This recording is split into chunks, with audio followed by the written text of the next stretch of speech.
you will find the same sorts of orders of magnitude continually cropping up. You will find, for example, that the experienced hypnotists will tell one that the number of people, the percentage of people who can be hypnotized with the utmost facility, just like that, is about 20%. That about a corresponding number at the other end of the scale are very, very difficult or almost impossible to hypnotize, and that in between there lies a large mass of people who can, with more or less difficulty, be hypnotized, that they can gradually be, if you work hard enough at it, be got into the hypnotic state. And in the same way, the same sort of figures crop up again, for example, in relation to the administration of placebos. A big experiment was carried out 3 or 4 years ago in the General Hospital in Boston on post-operative cases where several hundred men and women suffering comparable kinds of pain after serious operations were given injections whenever they asked for them, whenever the pain got bad, and the injections 50% of the time were of morphia and 50% of the time were of distilled water. And about 20% of those who went through the experiment, about 20% of them got just as much relief from the distilled water as from the morphia. About 20% got no relief from the distilled water, and in between were those who got some relief or got relief occasionally. So here again we see the same sort of distribution. And similarly with regard to what in Brave New World I call hypnopedia, which is the sleep teaching, I was talking not long ago to a man who manufactures records which people can listen to during the light part of sleep. I mean, these are records for getting rich, for sexual satisfaction, for confidence in salesmanship, and so on. And he said it's very interesting that these records are sold on a money-back basis, and he says that there is regularly between 15 and 20% of people who write indignantly saying the records don't work at all, and he sends the money back at once. On the other hand, there are over 20% who write enthusiastically, saying they're now much richer, their sexual life is much better, etc., etc. And these, of course, are the dream clients, and they buy more of these records.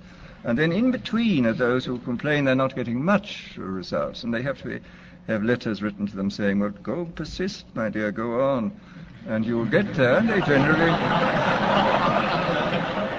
generally do get results in the long run. Well, as I say, this on the basis of this, I think we see quite clearly that the human populations can be categorized according to their suggestibility fairly clearly. I suspect very strongly that this 20% is the same in all these cases.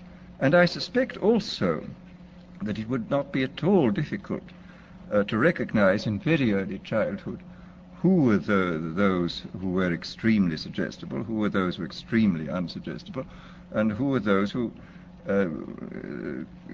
occupied the intermediate space. Quite clearly, if everybody were extremely unsuggestible, organized society would be quite impossible. And if everybody were extremely suggestible, then dictatorship would be absolutely inevitable. I mean, it's very fortunate we have people who are moderately suggestible in the majority, and who therefore preserve us from dictatorship, but do permit organized society to be formed. But once given the fact that there are these 20% of highly suggestible people, it becomes quite clear that this is a matter of enormous political importance. For example, any demagogue who is able to get hold of a large number of these 20% of suggestible people and to organize them is really in a position to overthrow any government in any country. And I mean, I think this, after all, we've had the most incredible example in recent years of what can be done by efficient methods of suggestion and persuasion in the form of Hitler. Anybody who's read, for example, Bullock's Life of Hitler comes forth from this with a sort of horrified admiration for this infernal genius who really understood human weaknesses, I think, almost better than anybody, and who exploited them with all the resources then available. I mean, he knew everything. I mean, for example, he knew intuitively this Pavlovian truth that conditioning installed in a state of stress or fatigue it goes much deeper than conditioning installed at other times.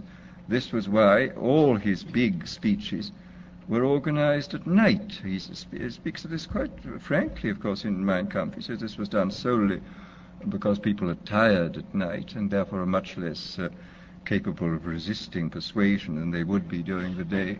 And we see in all his techniques, he was using, he had discovered intuitively and by trial and error a great many of the weaknesses which we now know about in a sort of scientific way, I think much more clearly than he did.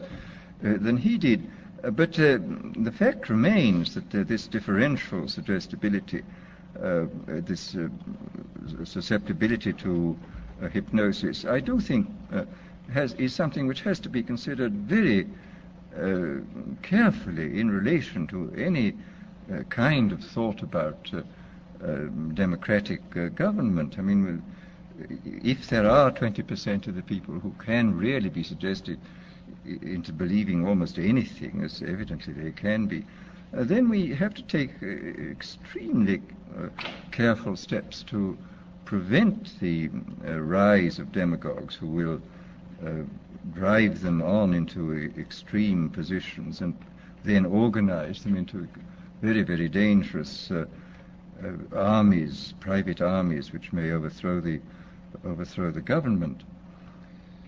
Well, this, as I say, is in this field of pure persuasion.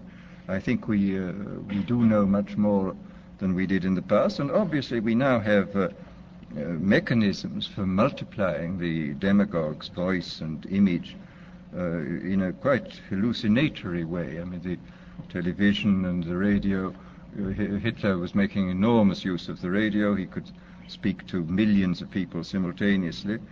I mean, this alone, of course, creates an enormous gulf between the modern and the ancient demagogue. The ancient demagogue could only appeal to as many people as his voice could reach by the yelling at his utmost, but the modern demagogue can touch literally millions at a time, and of course with the multiplication of his image, he can produce this kind of hallucinatory effect, which is of enormous hypnotic and suggestive importance. But then there are various other methods which one can think of, which have, thank heaven, as yet not been used, but which obviously could be used. There is, for example, the pharmacological method. This was one of the things I talked about in Brave New World.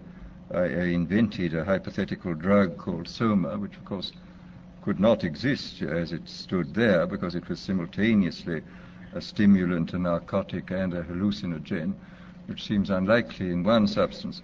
But the point is that if you applied several different substances, you could get almost all these results even now.